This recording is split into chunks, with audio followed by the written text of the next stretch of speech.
Over Memorial Day weekend, the NATO Parliamentary Assembly held their spring assembly session in Dayton, Ohio.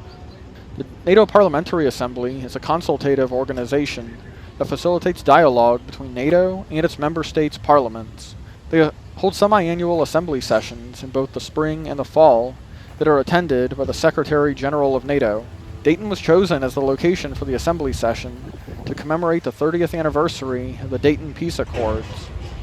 Signed in 1995 at Wright-Patterson Air Force Base, the Dayton Peace Accords brought to an end 3.5 years of war in Bosnia and Herzegovina.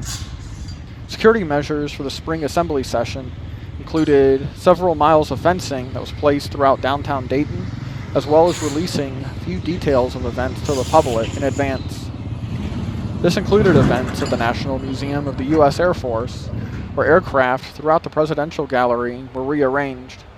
This was to make room for an F-35 Lightning II fighter, which was flown to the museum by Major Melanie Mock-Klusner of the F-35 demo team. Mock brought the aircraft to the museum to showcase it to leaders of various NATO nations, including NATO Secretary General Mark Rutte.